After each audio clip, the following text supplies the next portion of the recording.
Sejam todos muito bem-vindos ao novo videocast. Este que é um projeto da Educação Médica Continuada da Associação Brasileira de Otorrinolaringologia. E eu, Sandra Bastos, sou uma das componentes do comitê e junto com a Mariana Dantas, hoje temos o grande prazer de conversar com o Danilo Carvalho Guimarães, ele que também é médico otorrinolaringologista, nosso colega, mas que tem muita afinidade, né, com esse mundo financeiro. Então, o nosso tema de hoje é educação financeira para médicos. E daí eu convido vocês, né, a aproveitar e desfrutar aqui essa conversa, esse bate-papo aqui com o Danilo. Tudo bem, Danilo? Tudo ótimo. Danilo, para a gente começar aqui, eu queria entender o que te motivou como médico otorrino a estudar finanças. Eu estava conversando com a Sandra antes de começar aqui, que eu acredito que isso vem meio que de família, assim, sabe? Não que meus pais tenham tido uma educação financeira, nada disso. Mas por a gente ter vindo de uma família um pouco humilde, assim, e né, não ter tanto recurso no começo, né? Eles trabalharam muito para conseguir me formar, enfim, para melhorar de vida, assim. E eu sempre valorizei muito isso, né? Sou muito grato até hoje, pelo que eles fizeram por mim, e tava falando pra Sandra, nunca me faltou nada, e quando eu me formei, eu tinha um dinheiro na mão que eu nunca tinha tido, eles me entregavam um dinheirinho ali que era pra pagar a faculdade e sobreviver só, né, e aí eu falei, nossa, o que eu vou fazer com isso aqui, com esse dinheiro, e aí comecei a pesquisar, coloquei lá no Google mesmo, falei, como investir? Aí apareceu um monte de vídeo lá e eu comecei a estudar sobre isso, gostei, fiz um curso sobre isso, aí depois gostei, fui fazer outro curso, fiz outro, eu falei, nossa, isso aqui é muito legal, isso aqui realmente faz sentido, e fui tendo afinidade pelo tema, e aí comecei a falar sobre finanças com os colegas da residência mesmo, né, e aí, pessoal, não, me ajuda com isso aqui, eu quero saber como é que faz e tal. E aí eu falei, quer saber de uma coisa? Eu vou fazer um MBA. Eu fiz um MBA em finanças. E aí, desde lá para cá, eu venho fazendo consultoria com os colegas, né? E, inclusive, muitos otorrinos, porque um vai recomendando para o outro. E aí, venho ajudando os médicos, colegas médicos, desde lá para cá, com consultorias, né? E, às vezes, nem faz consultoria, mas, tipo, pergunta alguma coisa, né? E aí a gente vai tirando dúvidas. Isso agrega para mim, porque eu vou atrás também de informação de como melhorar essa comunicação em relação a finanças. E também para eles que, né, tenham ali, tira alguma dúvida pontual, alguma coisa assim. Então, faz um tempo já que eu venho fazendo consultorias, eu separo alguns horários na agenda para fazer consultorias e aí venho trabalhando com esses colegas desde lá, né? Aí esse produto, né, que essa consultoria vem cada vez mais melhorando, né, tomando forma. Hoje faço a consultoria um tempo um pouco mais prolongado, né, do que eu fazia antes. Antes eu ia lá, falava assim, não, vamos aqui, eu te ensino aqui rapidinho e pronto. Mas aí eu venho vendo que quanto mais tempo você dá de ensinamentos, de informações, melhor, mais capacitada essa pessoa fica para tomar as decisões financeiras que ela tem de acordo com aquilo que ela acredita mesmo. Agora me fala, por que é importante para o médico saber mexer no dinheiro dele? Porque acho que via de regra o médico, a gente não tem uma educação na faculdade, né, em relação a isso, a gente não tem o que não sabe, então a gente tem que, da mesma forma que você procurou, não sei se a gente faria igual, né, mas ao mesmo tempo a gente tem que ter pelo menos alguma base. Então assim, uma pergunta básica, mas ao mesmo tempo talvez necessária para a gente começar essa discussão. Então, por que é importante o médico saber sobre isso? Olha, o médico ele ganha, em média, mais que a população brasileira, que as outras profissões, né, do Brasil. Então, eu acredito que é muito mais fácil para um médico chegar, por exemplo, a uma liberdade financeira do que para uma pessoa que ganha um salário mínimo, entende? Então, porque ele consegue fazer mais aportes, ele consegue administrar um pouco melhor, porque é mais fácil você trabalhar no muito do que você trabalhar com pouco, né? Então, se você tem uma dívida, mas você ganha muito, com alguns ajustes, você consegue logo quitar suas dívidas e sair disso que você está e conseguir investir, enfim, fazer o dinheiro trabalhar para você. Agora, quando você ganha pouco, é muito mais difícil, é muito mais complicado. Então, eu acredito que o médico que vai ganhar melhor que a média da população brasileira a vida toda, não tem por que não aprender sobre finanças e fazer com que o dinheiro trabalhe para ele, dê plantões para ele, faça consultas para ele, entre aspas, né? E quais são os erros que você mais vê aí nas suas consultorias que os médicos cometem? Vou começar por um erro que eu cometi, assim, que foi uma coisa que aconteceu comigo logo no início. Eu tive interesse em aprender sobre finanças de alguma forma. E eu fui lá na internet, aí você coloca lá e apareceu lá, curso de Day Trade. Aí eu fui lá e comprei o curso de Day Trade, achando que eu ia ser o expert em finanças, que eu ia ficar olhando o mercado lá e ganhar dinheiro na sobe e desce do mercado. Isso, na minha opinião, hoje é totalmente errado. Por quê? A gente é médico, né? Vai continuar sendo médico, vai continuar trabalhando com medicina e no dia a dia você está ali atendendo o paciente. Não tem tempo de você parar aqui. Não, peraí, eu vou parar aqui um pouquinho essa consulta, vou dar uma olhada no mercado e vou continuar. Não faz sentido, né? Então, day trade, que é você colocar o dinheiro hoje e tirar hoje mesmo com lucro, né? Ou com prejuízo, enfim, para mim não serve para medicina, tá? Então eu ensino outras formas, investimento mesmo, que day trade é especulação, né? Você coloca o dinheiro aqui hoje e retira hoje mesmo através de uma crença, através de gráficos, né? Leitura de gráficos que você tem ali da bolsa de valores mesmo, você acha que vai lucrar alguma coisa de acordo com alguma notícia que aconteceu no mercado. Então, quando você fala de mercado, você está falando de ações. Pode ser ações ou investimentos. Ou derivativos de ações mesmo, né? Tá, então peraí, volta aqui para a pergunta da Mariana. Então, assim, um dos maiores erros foi usar, porque daí cada termo que você usar explica, porque a situação aqui é meio... eu não sei o quanto que as pessoas estão familiarizadas com eles. Mas day trade é exatamente isso. Quando você especula, tá? Que especulação é diferente de investimento, né? Investimento é quando você coloca o dinheiro em um ativo, né? Que é ou um fundo, ou uma ação, alguma coisa que vai te render algum dinheiro a mais por você ter colocado aquele dinheiro ali. E especulação é quando você aposta em algo que vai subir. Isso pode ser retirado no mesmo dia ou pode ser retirado em outro dia. E quando é retirado em outro dia, a gente chama de swing trade, que é quando você coloca hoje e busca uma rentabilidade tirando alguns dias depois, ou um mês depois, ou alguns meses depois. Tá, então peraí. Então, em cima da pergunta da Mariana, você fala que esse foi um dos maiores erros. Esse foi o meu maior erro. Certo. Por que foi o meu maior erro? Porque, para mim, na minha opinião, day trade não serve para médico. Porque a gente não consegue ficar acompanhando o mercado. E investimento em bolsa de valores não é isso. Não tem nada a ver com isso, entende? Porque quando a gente pensa em bolsa de valores, a gente acha que é aquele sobe e desce, é aquela loucura, você vai colocar o seu dinheiro na bolsa e vai ter que acompanhar a notícia, e vai ter que acompanhar a ação, e vai ter que... Não é isso.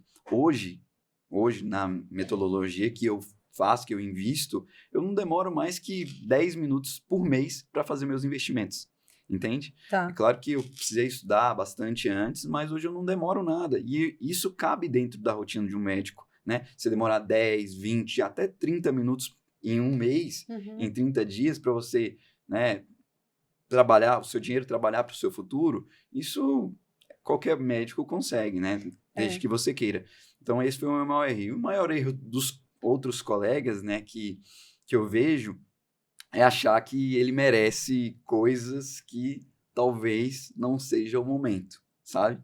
Então, eu vejo um médico recém-formado ou recém-especializado, né? Às vezes, até o final da especialização, né? Até o final da otorrinolaringologia, que terminou a residência, que ele ganhava uma bolsa de 3 e alguma coisa, ele não teve oportunidade de ter, talvez, um carro que ele sonhava. E ele vai lá e já financia, assim que termina, já financia, porque começa a ganhar um dinheiro que nunca viu, assim como foi comigo lá no início. E porque antes ele não tinha tanto tempo de fazer plantão, agora ele está tendo uma renda um pouco maior por conta de plantões de otorrinolaringologia mesmo, ou, enfim, consultório, ou está operando e ganhando dinheiro ali. E aí ele vai lá e acha que merece. A vida toda eu me privei de coisas que eu gostaria de ter e não tive. E aí, em geral, nós como médicos, a gente termina a nossa formação bem mais tarde do que o restante da população, né? Então, são pelo menos 10 anos aí de estudo. E eu realmente acho que o médico merece mesmo. Mas eu acho que ele pode se planejar para conseguir aquilo que ele merece, né? Então, aquela viagem que você sempre quis fazer, você não precisa financiar ali várias vezes no cartão. Você não precisa... Porque você já está ganhando bem, então é só você esperar alguns meses, acumular isso em investimento, que você consegue muito mais fácil ir com tranquilidade e voltar. Mas Ou peraí, comprar um o carro. ganhar muito bem é muito relativo, né? Porque daí tudo depende da Do ambição da pessoa. Pegando isso que você falou do residente, assim, tem um mínimo que você acha que vale, assim, e qual é o mínimo que o médico deve ganhar ou pode ganhar para ele começar a investir, Eu falo que não tem mínimo, sabe? tá? Sabe por quê que eu acho? Porque, assim, hoje em dia a gente consegue investir a partir de R$ 30. Existem títulos de tesouro que você consegue comprar com R$ 8. Existem fundos imobiliários, por exemplo, que você compra com R$ 10. Então, não tem mínimo, sabe? Você tem que fazer a bola de neve, né? Começar com pouco e ir aportando sempre, né? Uhum. E esse é o grande segredo dos investimentos, é manter a consistência, né? Porque se você nunca para, você vai construir um patrimônio que lá na frente vai ser capaz de bancar os seus gastos hoje, Tá. né? Então, Ou seja, inclusive o residente ele poderia, no caso. com certeza, Ele certeza, poderia. não tem um mínimo. Assim, Ainda tem mais pessoas... nessa época, as pessoas normalmente estão morando com seus pais, né? Nem é Sim. todo mundo assim, nem todo Ou- mundo, mas não. Ou então divide Sim. com um amigo, às Sim. vezes acontece, né? Então fica mais fácil, né? Sim. E É. como você acha, então, que o médico, até o residente aí, né, já ele poderia começar esse processo? Olha, o primeiro passo dos investimentos, assim, é a pessoa trabalhar as finanças pessoais. Eu acho que antes da pessoa investir, ela tem que saber o quanto ela ganha e o quanto ela gasta. Ela sabendo o quanto que ela ganha e o quanto que ela gasta, ela vai ali pegar daquilo que ela ganha e separar pelo menos 20% daquilo que ganha para investir. Eu falo para as pessoas que eu faço consultoria, pelo menos 10, mas assim, 20, Seria mais ótimo. Tá. É ótimo, tá? Eu consigo investir mais, consigo investir 30% do que eu ganho. Ótimo, melhor ainda. 40%, melhor ainda, tá? Mas a gente tem que viver também, É. né? Então, assim, eu falo assim que dinheiro não é pra gente, pra sobrar. Dinheiro é pra gastar. E é pra gastar mesmo, é pra você gastar tudo. Só que você tem que gastar aquilo que você tem que gastar. Não é gastar mais do que você Uhum. pode, entende? Então, assim, se você já investiu, e isso eu oriento que é a primeira coisa que a pessoa faça, tá? Uhum. Que tem é uma frase bem famosa no mundo dos investimentos, que é pague-se primeiro. Então, você recebeu ali, aquele primeiro ali você já retira para os seus investimentos, para o seu eu do futuro. Um Uhum. eu que lá no futuro vai ter muito menos pique para trabalhar, muito menos gás para dar aqueles plantões extras, né? Não vai ter, talvez, tanta disposição, tanta saúde, vai ter um custo de vida muito mais alto, porque aí já vem filhos, uma casa maior, Uhum. um carro precisa ser maior, mora num bairro um pouco melhor. Então, o nosso A futuro... saúde, né? Cuidar da própria saúde, Cuidar que da custa própria saúde, dinheiro, né? exato. É. Então, o gasto da pessoa com mais idade é sempre maior. Uhum. Pela própria dinâmica de vida, pela saúde, às vezes... Por exemplo, você vai fazer uma viagem hoje, com 30 anos, com 20 anos, você fica no Airbnb, dorme no colchão e tá tudo certo. Você vai fazer uma viagem com 70 anos de idade, você vai querer ficar no melhor lugar, próximo da onde tem ali o turismo, o melhor hotel com café da manhã top, porque senão você não vai ter disposição para ir passear. Então os nossos gastos... A gente não sai, nossa, eu estou interrompendo muito, né? Mas a gente não sai de casa para ir para um lugar pior, né? A gente sai para um lugar para ir Exato. melhor, né? Então É. daí você vai melhorando. Sim. E daí para você sair de casa para o melhor tem que ser isso. Os hotéis são caros, a viagem é cara, a própria viagem ela traz um certo conforto, então tem tudo isso, né? Sim. Sim. Então tá. os gastos sempre aumentam com o passar do tempo e nossos ganhos não acompanham, né? Você vê, desde que eu me formei praticamente, né, que eu me formei não tem tanto tempo, eu me formei em 2017. De lá para cá, o plantão praticamente manteve o mesmo que pagava, né? Naquela época, pagava a mesma coisa do que agora, né? E o quanto que a inflação já não corrói o nosso patrimônio anualmente, né? Mensalmente e tal. Então, assim, não acompanha mesmo, né? O custo de vida e a inflação não acompanha o aumento, né, os ajustes de preço de plantão, de consulta, enfim, na média em geral do mercado. Então, a gente tem que se proteger em relação à inflação. E só tem uma forma, né? É você investindo em coisas que te protegem em relação à inflação, né? Em ativos, né? Que quando eu falo ativos, são coisas que você investe, né? E aí pode ser... O que é que o médico deve fazer, assim? Porque a gente não tem noção nenhuma, né? Então, assim, vamos assumir que o médico não tem noção. Então, assim, a gente tem essa ideia de 20% aí do que você está sugerindo. Mas onde ele vai pegar essa informação? Onde ele vai procurar alguém? Ele vai conseguir isso com o gerente dele do banco? Com, sei lá, ou ele vai contratar uma pessoa para consultoria? É onde isso aí? Então, eu acredito que o médico ele tem que estudar sempre. Tanto medicina quanto finanças, porque a gente vai ganhar dinheiro a vida toda, né? E a gente tem que saber onde colocar o dinheiro, né? Então, não precisa ser expert em finanças, né? Não precisa, mas você tem que ter uma noção mínima. Então, eu dou várias dicas para as pessoas, assim, diariamente, né? Então, onde que igual você me perguntou, onde que eu busco conhecimento? Então, tem canal no YouTube gratuito, inclusive tem o meu podcast agora, começou agora sobre que é o Doc Money, que começou sobre finanças para médicos. Tem livros, né, que a gente lê, que é básico, né, que vai te dar uma noção mínima em relação a isso. Você pode buscar conhecimento com um consultor, com um planejador financeiro, procurar, por exemplo, o agente autônomo da sua corretora, que já talvez faz esse trabalho de te orientar em relação aos seus investimentos.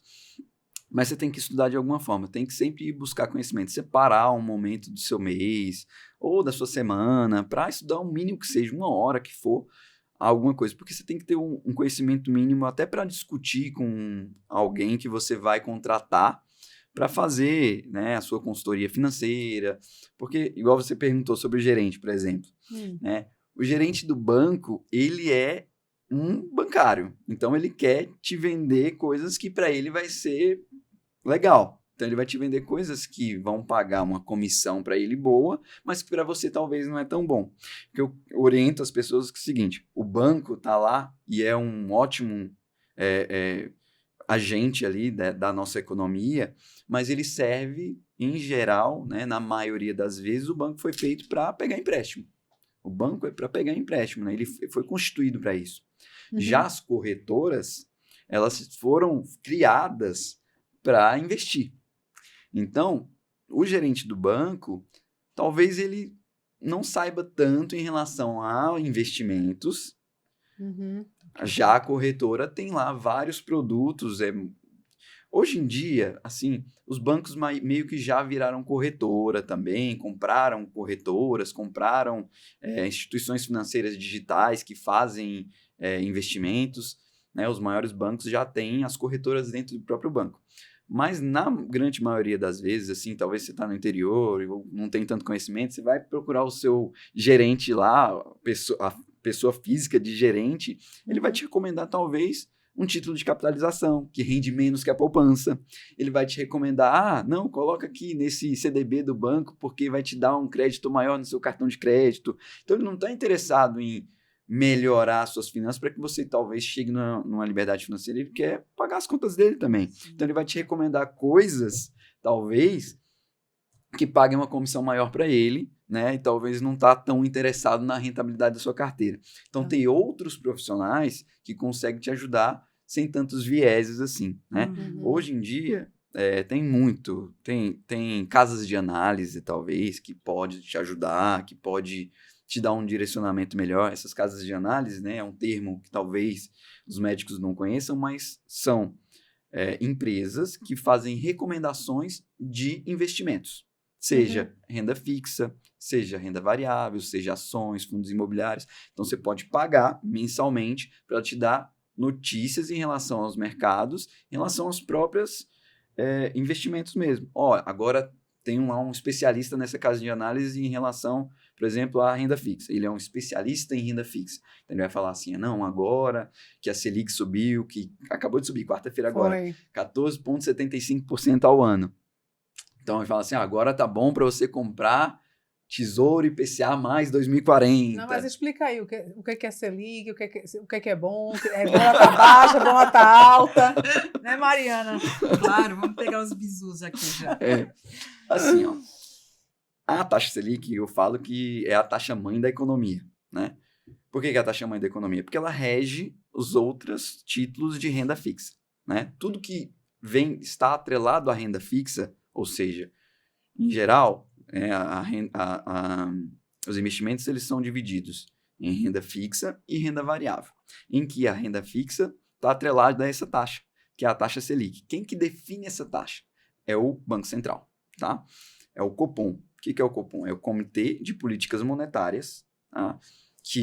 São diretores do Banco Central que definem, a cada 45 dias tem uma reunião, né? E aí o governo, que através do Banco Central, né, define essa taxa. Hoje o Banco Central ele é autônomo, ou seja, não depende do governo, mas de tempos em tempos o presidente ou o ministro da Economia também, juntamente com o presidente, recomenda ou muda ali os cargos desse Banco Central. Então, vai passando o tempo e ali aquele Banco Central ele vai ficando mais alinhado ao governo, mas não necessariamente, porque hoje, né, ainda bem, né, que é uma coisa fascinante, assim, uma coisa que mudou muito, foi que hoje o Banco Central ele é independente, ou seja, ele não depende do governo e a eleição do presidente do Banco Central também não está atrelada à eleição de um presidente da República, por exemplo.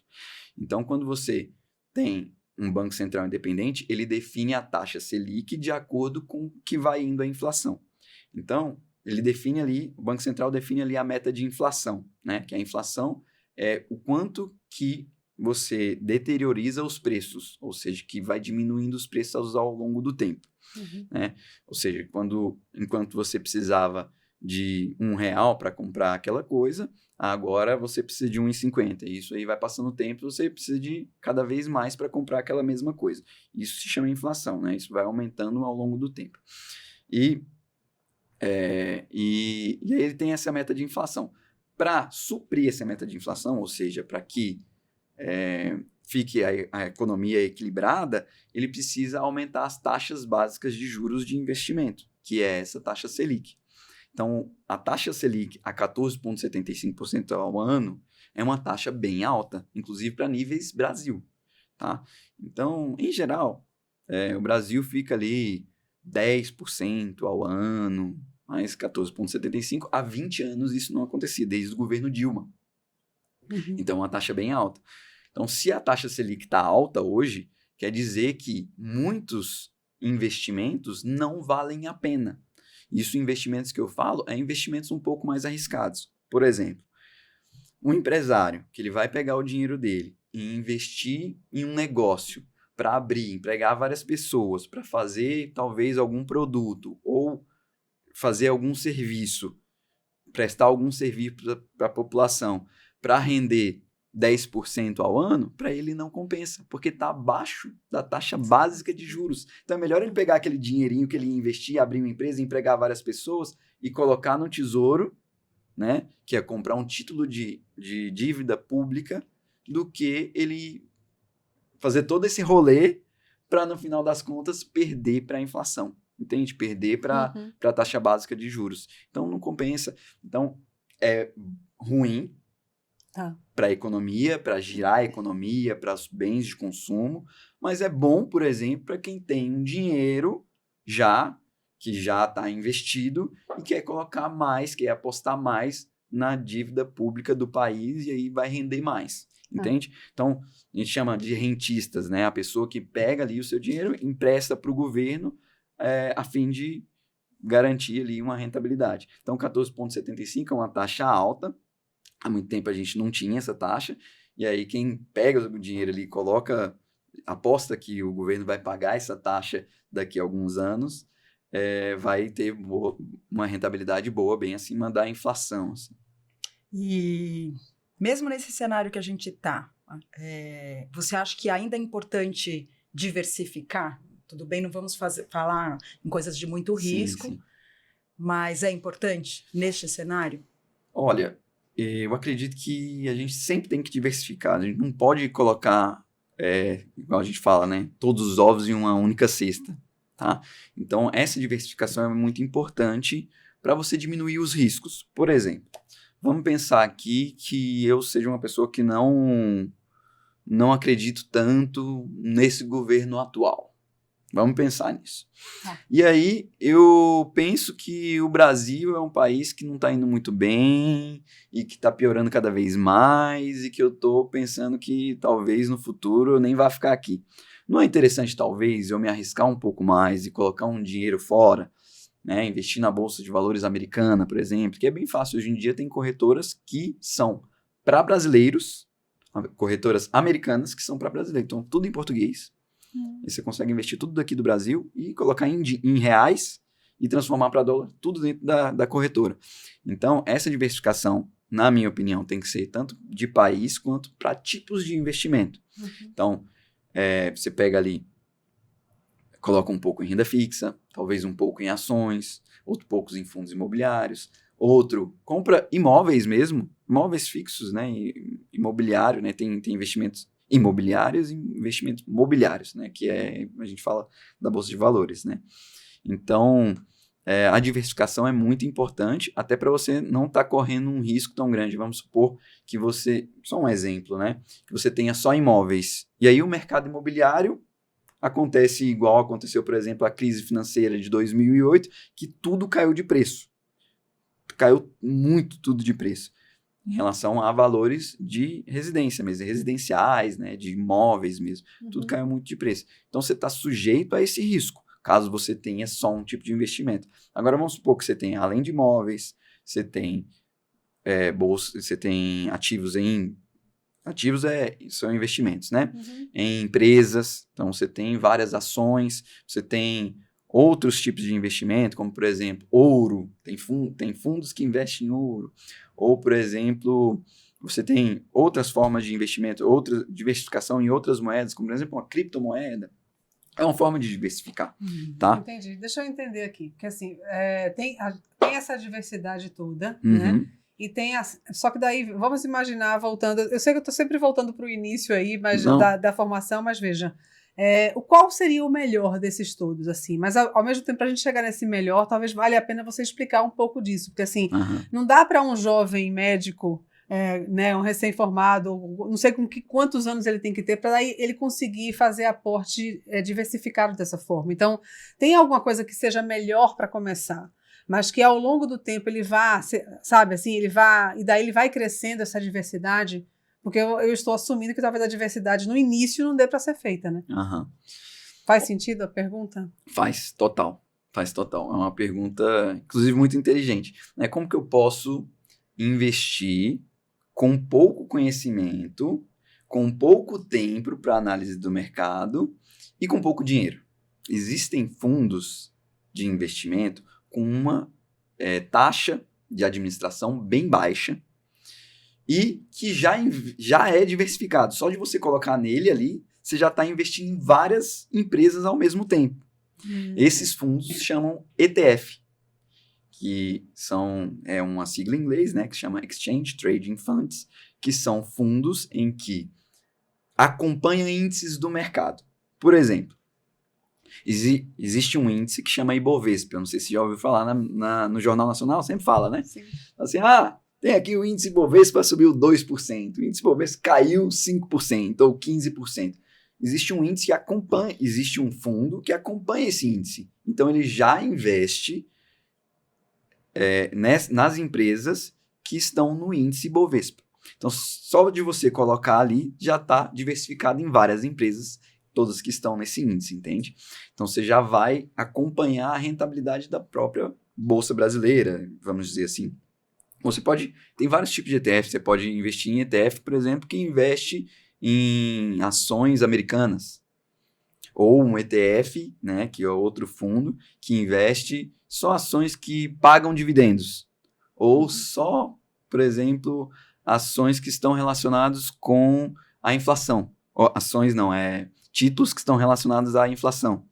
Então, tem vários tipos de ETF que você não precisa de fazer uma gestão ativa, é uma gestão passiva. Ou seja, você vai colocar o dinheiro naquele fundo e o próprio fundo, através do acompanhamento desse índice, vai render ao longo do tempo.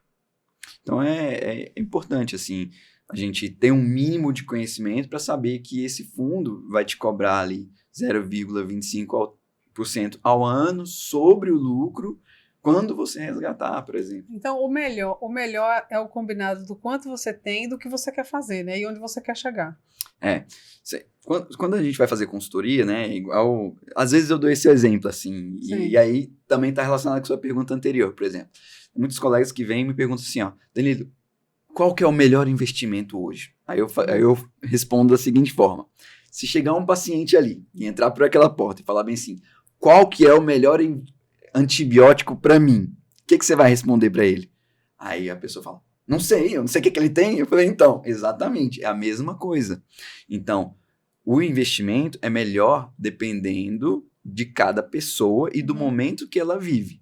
Então, vamos supor que eu atenda um colega que está no início de carreira e ele não tem um objetivo a curto prazo para aquele dinheiro. Ele quer colocar o dinheiro ali para investir, para ele se aposentar no futuro.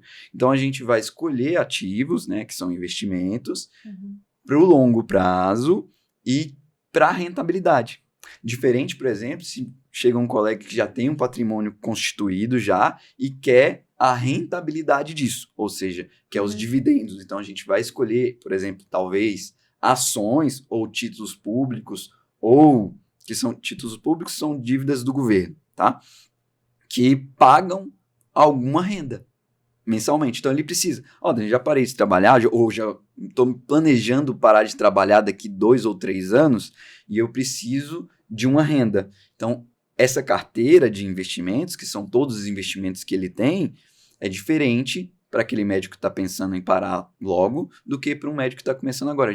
Para um médico que está começando a investir agora, que não quer retirar esse dinheiro no curto prazo, a gente vai criar uma carteira, por exemplo, para alta renda, para rentabilidade máxima, para chegar o máximo possível quando ele quiser retirar. Aí, quando ele quiser retirar, a gente escolhe, talvez, alguns investimentos que pagam dividendos ou que dão alguma rentabilidade mensal para que ele consiga viver e pagar suas contas. Então, é bem interessante e bem pertinente essa pergunta mesmo. E você acha que os médicos devem começar a procurar independência financeira a partir de quando? Eu acho que desde que recebe o primeiro salário. Desde que recebe. Começou a ganhar, é melhor juntar, né? Porque assim, igual eu expliquei lá, né? Se você pega 20% daquilo que você vive 1 a 2 degraus abaixo daquilo que você poderia. E aí você pega esses 20% que você vai se pagar primeiro, né? Dica prática, né? Pegou o cara ganha 20 mil, ele vai guardar 4 mil. Se você guarda 4 mil ao longo dos anos, com o tempo, ele vai conseguir essa independência financeira. E não é muito tempo não, tá? Porque assim, se você deixar o tempo passar, o tempo vai passar de qualquer forma. E aí você não vai ter construído nada. Eu tenho vários colegas que fizeram consultoria comigo lá atrás, ou que eu ajudei de alguma forma, que falavam assim, Danilo, hoje eu tenho uma carteira que me paga tantos mil por mês, e eu nem sabia para onde que ia esse dinheiro antes de eu começar a investir. Antes eu ganhava e gastava tudo. E agora eu continuo gastando tudo, mas eu invisto todos os meses, e eu não sabia para onde que ia esse dinheiro. Antes eu não sabia, não tinha... Cara, para onde que ia esse dinheiro que hoje eu invisto todos os meses? Eu não sei, porque minha vida não mudou nada. E é realmente isso que eu quero, sabe? É que você continue vivendo e vivendo bem, porém tenha consciência de que você precisa guardar para o seu eu do futuro. Né? E aí, quanto antes, né? Você perguntou, quanto mais jovem a pessoa começa a investir para o longo prazo, mais rápido ele vai chegar na independência financeira. Por quê? Porque o único... da fórmula de juros compostos, o único componente, né, dessa fórmula exponencial é o tempo. Então, é muito mais fácil você investir durante os anos e depois parar e não poder mais, do que você não investir a vida toda e depois querer investir para se aposentar. Então, a pessoa que deixou ali os juros compostos fazer o papel dele vai colher muitos mais frutos no futuro do que a pessoa que deixou para depois. E aí, muitos colegas vêm me perguntar, né? Nossa, mas agora, com tantos anos, então, para mim não vale mais a pena, porque eu já tô velho, né? Já vou começar agora, não vale mais a pena. Aí eu pergunto para ele, qual que é a outra opção que você tem? Tá. Entende? É. E assim, pra gente que ganha um pouco mais que a média da população, a gente não precisa de tanto tempo assim para conseguir criar uma boa carteira que vai te dar uma renda, né? Quando você fala em independência financeira, você está falando o quê?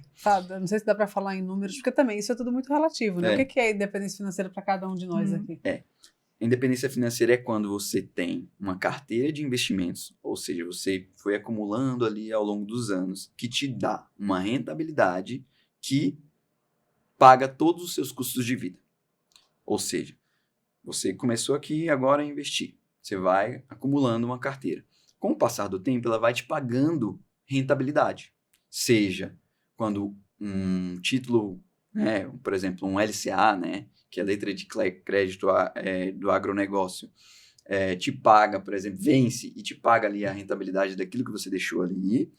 Aí você cria uma carteira, por exemplo, de renda fixa, né, que pega esses títulos de renda fixa, ou seja, investimentos de renda fixa, e vai criando ali uma escadinha de investimentos. Aí eles vão te pagar, por exemplo, vence daqui 2 anos. Te pagou aquilo que você investiu, mais a rentabilidade daquilo. E aí, com o tempo, você vê que isso vai virando uma bola de neve, né? Isso vai aumentando cada vez mais. Com o tempo, essa carteira que você criou de todos os investimentos que você tem, vai te dar uma rentabilidade suficiente para pagar todos os seus custos de vida. E aí sim, você tem liberdade financeira, ou seja, você tem liberdade para poder escolher fazer o que você quer. Seja continuar trabalhando porque você quer, seja mudar de plantão porque você quer, seja morar no Brasil porque você quer ou não. Porque você pode escolher, tem liberdade financeira, tem liberdade geográfica, tem liberdade de tempo. Te dá a liberdade para você fazer o que você quiser, né? Porque ali, seus custos de vida, né, seus gastos já estão garantidos. Você não precisa mais se preocupar em relação a trabalhar para se manter, sendo que você já tem uma carteira de investimentos que vai te dar que vai te pagar tudo aquilo que você precisa para viver. Então, todos os seus gastos, seja gastos fixos, né, ou variáveis, ou para viajar, ou para curtir a vida, passeio, tudo, cinema, sua carteira já te paga. Então, no início, eu falo para as pessoas assim, que faz consultoria, tente novamente. Tá. Eu falo para as pessoas assim, que hoje, né, sua carteira de investimentos te paga a conta de luz. Amanhã, ela te paga a conta de luz da internet. Depois, ela te paga a conta de luz, internet e o condomínio. Depois, ela te paga o aluguel. E aí, com o tempo, vai pagando todos os custos de vida mesmo, né? Viagens, tudo. Então, quando você chega à liberdade financeira, é quando aquela carteira de investimentos te proporciona uma rentabilidade que é capaz de custear toda a sua vida. Todos os seus gastos. E você falou que a gente precisa ter realmente alguma informação mínima até para poder discutir com a pessoa que está te ajudando. Sim. Você falou que tem vídeos no YouTube, tem o seu canal, né? O que você sugeriria para quem vai começar? Um livro, um podcast, um YouTube? Hoje em dia, assim, e ainda bem que isso melhorou muito, né? A gente tem muita informação gratuita na internet, né? Tem diversos canais lá no YouTube que falam sobre finanças. E, assim, além dos livros tradicionais que todo mundo recomenda, né? Que é Pense em Riqueza, por exemplo, do Napoleão Hill, além de outros livros, Pai Rico, Pai Pobre, que todo mundo fala, né? Eu gosto também de recomendar alguns outros que nem todo mundo fala, né? Um deles é aquele que a gente estava falando, que é esse Vamos mostrar aqui, ó. A Psicologia Financeira. Esse é um ótimo livro. Olha esse aqui. Então, já façam um print aqui para vocês lerem. Esse é um ótimo livro, fácil de leitura, tá? Não fala economiquez, tá? Então, é uma leitura fácil, rápido, você faz. Eu já li algumas vezes. Da última vez que eu li em 4 dias. Então, assim, bem rapidinho. E, assim, não demorei muito tempo, não, porque é uma leitura fácil mesmo. São coisas que ele vai falando que vai te abrindo a mente para você pensar melhor sobre o dinheiro. Porque ele fala, inclusive ele fala assim, ó, prepare-se para o pior, né? Prepare para o pior, porque realmente, assim, sempre tem alguma coisa que pode acontecer, Imprevisto. né? Um imprevisto que pode acontecer. A gente viu, né? Pandemia recentemente, depois aconteceu em Minas o desastre Mariana lá, por exemplo, aí no sul teve a enchente. Então, sempre vem acontecendo alguma coisa que a gente não espera. Né? E nesse livro trabalha muito sobre isso, para você se proteger em relação a algo que possa acontecer e vai acontecer. Porque sempre acontece, né? Acontece com todo mundo de algum imprevisto que surge, e aí você precisa talvez tirar de algum lugar. Você não tem de onde tirar, né? Por isso complica mais. E tem algum investimento que a gente possa dizer que é o pior, não? Que você não recomenda para o médico? Tem na condição que a gente vive, né? Com essa... Olha, assim, eu acredito que, por exemplo, o médico, eu atendo muitos médicos que têm dinheiro, por exemplo, em poupança, tá? Eu não abomino a poupança. Tem muita gente que fala assim, nossa, mas é terrível poupança, não sei o que e tal. Por que as pessoas condenam a poupança, né? Porque é um instrumento financeiro que rende 70% do CDI. O que é o CDI? É o Certificado de Depósito Interbancário, que é uma taxa que os bancos emprestam dinheiro um para o outro, que é lá atrelada à taxa Selic, que a gente já falou. Então, se ele rende 70%, uma coisa que você pode investir diretamente nela, não tem por que você investir na poupança. Tá? Então é um investimento ruim. Mas pior que a poupança, por exemplo, é um título de capitalização que o seu gerente com certeza vai te recomendar. Aí fala assim, não, mas ali tem um sorteio a cada não sei quanto tempo. Tipo, esse é péssimo. Porque Furada total. Furada total, porque não rende nem o que a poupança rende, entendeu? Então, busca um pouquinho mais de conhecimento, né? Quando a pessoa vem, já aconteceu comigo, chega lá para pagar alguma conta e tal, que, sei lá, só paga ali no banco, né? Antigamente tinha muito isso, né? Só paga naquele banco. Aí você vai lá no banco pagar. Nossa, não quer aproveitar e comprar um título de capitalização aqui para eu? Pelo amor de Deus. Bem assim. Então, 2 que você já não recomenda, nem poupança, nem título de capitalização. A poupança, sim. Eu não abomino, tá? Porque, assim, tá ali, às vezes, mais fácil para você e tal. Coloca ali, melhor que deixar parado na conta da corretora. Ou na conta do banco. Mas... Na conta corrente, você fala. Na conta corrente. Mas, se você tiver um mínimo de conhecimento, ali você já consegue colocar num Tesouro Selic, por exemplo, né? Que vai render 100% da Selic, né? Que é melhor que a poupança. Tá. Entendeu? Então, só de você mudar isso aí, tirar da poupança e colocar no Tesouro Selic, você já está ganhando 30% em relação a esse investimento, entende? Então, e é um conhecimento muito básico, né? Uma coisa muito simples de se fazer. E hoje em dia, você coloca na internet lá, como colocar meu dinheiro no Tesouro Selic. Tem lá um monte de vídeo, né? Então, o conhecimento está aí, né? Esse é um exemplo de livro. Um outro exemplo também que eu tinha te falado é a Fórmula Mágica, de Joel Greenblatt. Ele te dá uma forma, né? Fórmula mágica, mas não é fórmula mágica nenhuma, né? Não tem mágica nenhuma nisso.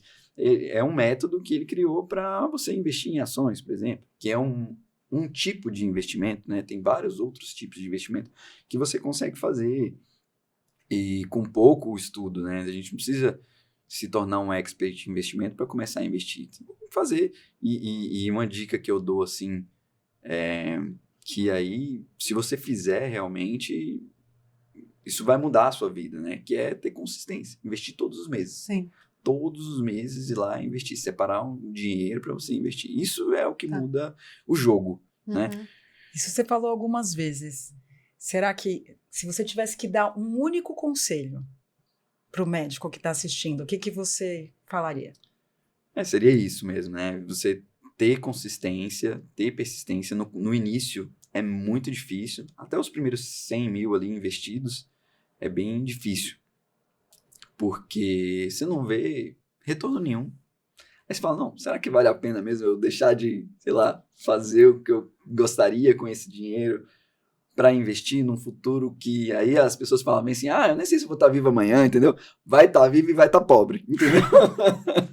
Entendi. Então, se eu pudesse dar um conselho, seria estude sobre o seu dinheiro, estude sobre dinheiro, enfim, sobre finanças, sobre investimento. E um segundo, um bônus, né? Invista todos os meses.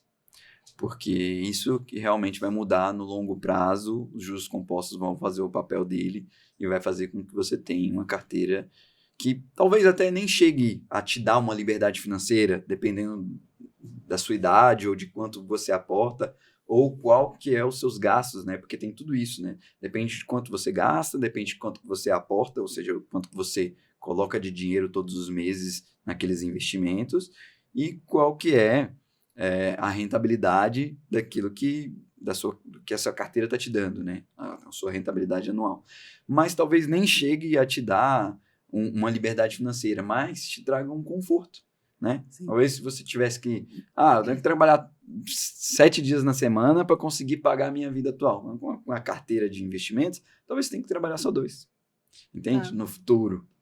Então... Antes de começar, você estava falando do sucesso como médico, né? Então, tem médicos que são muito bem-sucedidos na profissão, né? Mas que não têm, na mesma proporção, o mesmo sucesso financeiro, né? Sim. Então, eu acho que é por aí, né? Então, assim, se você olha com interesse na sua profissão, na técnica, né? De ser um bom médico, mas que olha também para a sua reserva financeira, então aí você vai transcorrendo a sua vida sendo bem-sucedido de forma bem alinhada nos 2 quesitos, né? Exato. Para a gente não ter que trabalhar no final, né? Então... Isso é um erro muito comum do médico. Ele foca muito na parte profissional e esquece essa parte financeira. Porque, assim, a gente quer sempre estar melhor, a gente quer sempre oferecer o melhor para o nosso paciente, a gente está sempre fazendo curso, a gente está sempre no brasileiro. Eu estou todo ano no brasileiro, praticamente. Então, estou sempre fazendo curso e querendo melhorar mesmo, né? Isso eu acho que é uma característica nossa, de querer se desenvolver cada vez mais, melhorar, estudar e trazer o melhor para o seu paciente, trazer mais coisas, né? Como, por exemplo, um aplicativo de zumbido, um canal no YouTube, alguma coisa diferente para agregar na sua consulta. Mas a gente esquece que a outra parte, né? Que é onde que o dinheiro, tudo começa ali no consultório, né? Tudo começa ali nos plantões. Então, se você não cuidar das suas finanças pessoais, não tiver um mínimo de estudo para isso, você vai chegar no futuro, você vai ficar à mercê, ou talvez dos seus filhos, ou talvez de um INSS, que é uma sigla, né? Significa isso nunca será suficiente. É uma sigla que significa isso. Porque o teto de INSS é 7 mil. Então, se a gente ganhou, sei lá, 20, 30, 40 mil a vida toda, depois que você se aposenta pelo INSS, você não vai conseguir viver com 7 mil. Entende?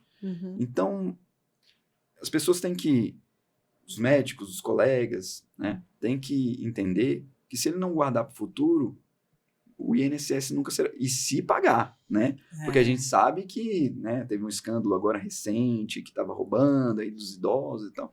Então, assim, fraude, né? Então, se a gente não guardar pra gente mesmo no futuro, realmente não vai ter quem te dê esse suporte, talvez. Pois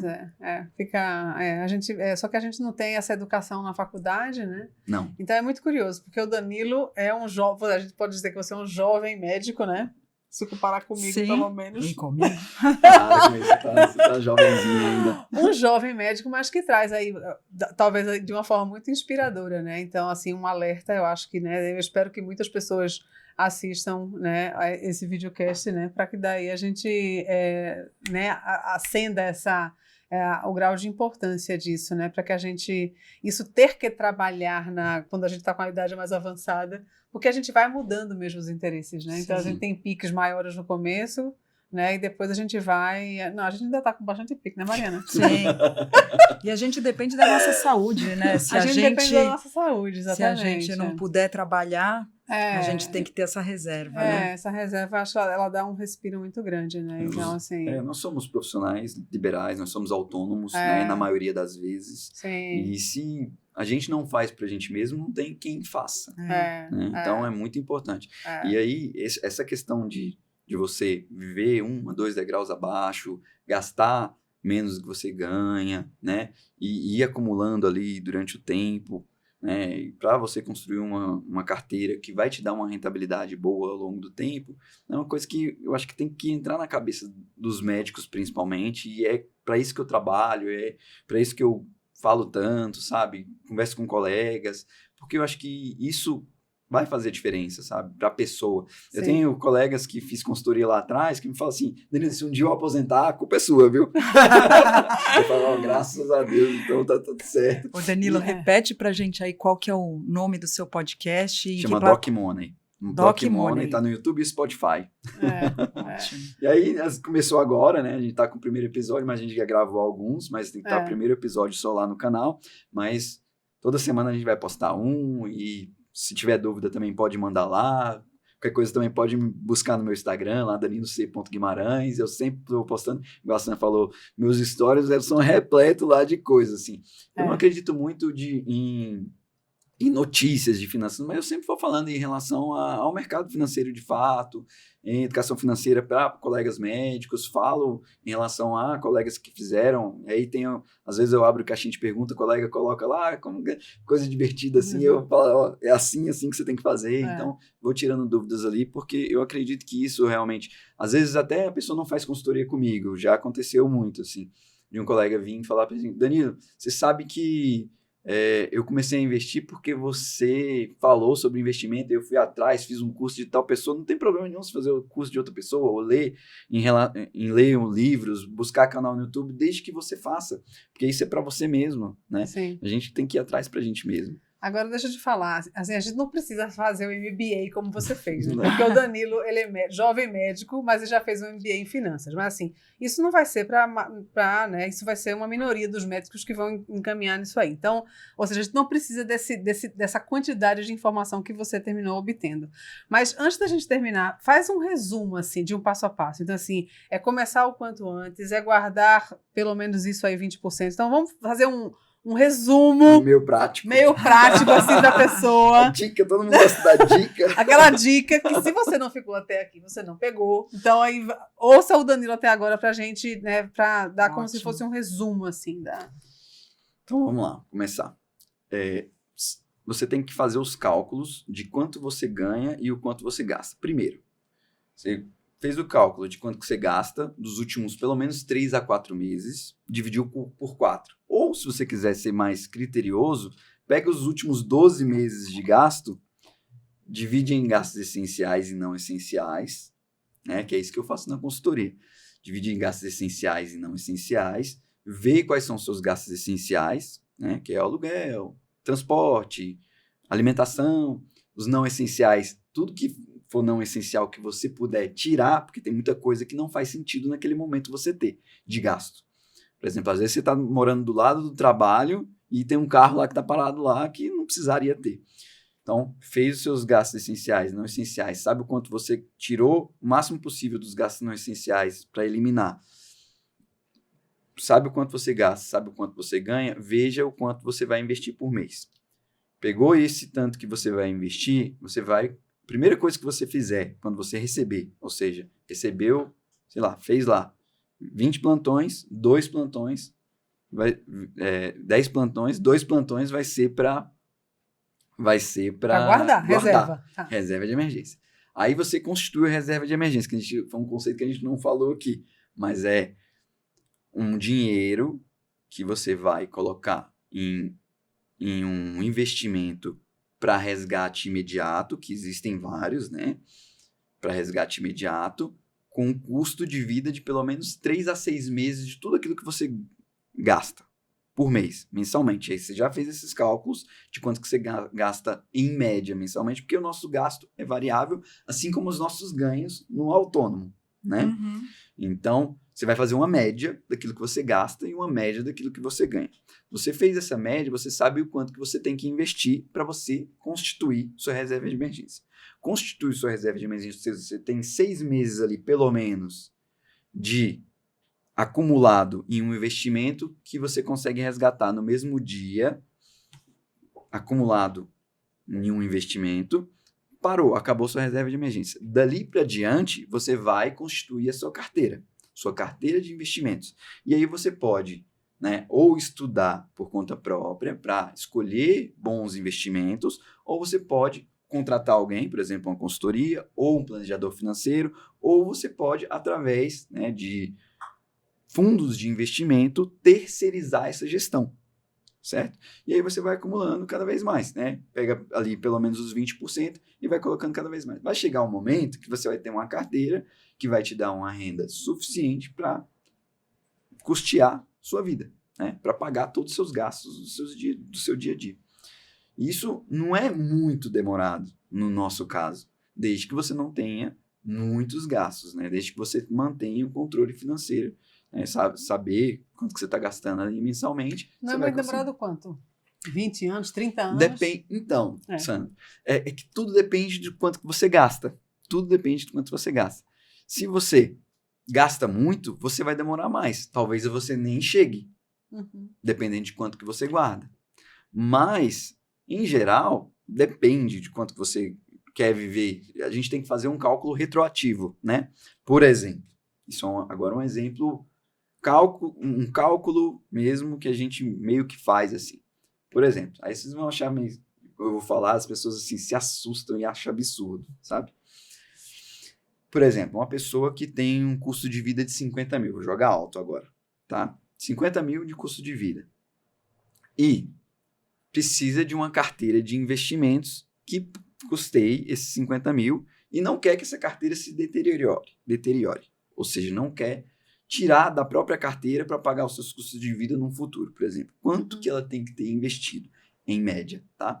A gente faz um cálculo de mais ou menos 0,7%, 0,5% de rentabilidade mensal.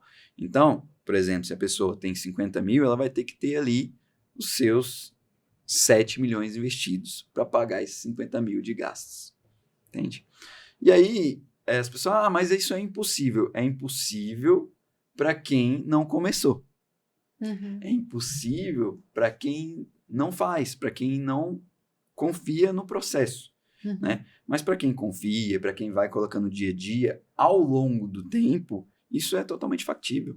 Entende? E a pessoa pode ir arriscando mais, né? Assim, pode... Quanto mais jovem, a gente faz menos risco, né? Não, pelo contrário. Ao contrário, tá certo. Quanto Você arrisca mais jovem, tá. mais arriscado, mais ativos, né, que são investimentos variáveis você pode ter na carteira, porque elas vão variar e vão variar para baixo também. Tem pessoas que não têm esse perfil de risco, né? Que é variar para baixo. Ó, Danilo, eu não suporto olhar na minha corretora e ver que diminuiu o dinheiro que eu coloquei ali. Eu não suporto, não é para mim. Tudo bem, começa na renda fixa e vai. Com o tempo, você vai constituir sua reserva de emergência, você vai ter mais segurança para arriscar um pouco mais.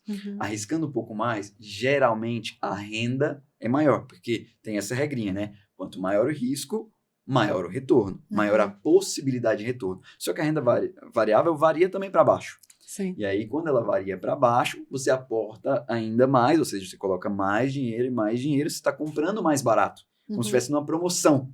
Sim. Caso você acredite realmente naquele investimento. Com o tempo, ela vai voltar e vai subir, porque ela varia para baixo, depois ela volta, depois vai para baixo de novo. Mas a tendência é de subida, caso você escolha bons investimentos que tendem a ter lucro no longo prazo. Tá. Então, escolhendo bons investimentos, a tendência da renda variável é render mais que a renda fixa. Lá tem a última pergunta, porque eu estou torturando aqui, a gente está torturando... Não, ixi. Estamos sugando. Eu adoro, pode falar. Última pergunta para a gente terminar.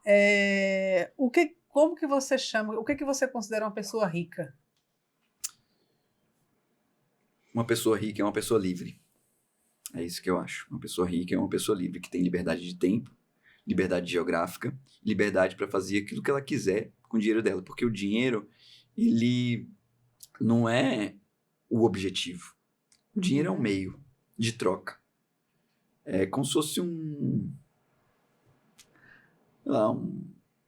algo que você usa para comprar aquilo que você quer, para você adquirir aquilo que você quer. E talvez aquilo que você quer são mais momentos com a sua família, são mais viagens, mais experiências, porque as coisas materiais, elas não ficam na nossa memória, né? O que fica na nossa memória são as vivências que a gente teve, os momentos que a gente tem com as pessoas que a gente gosta.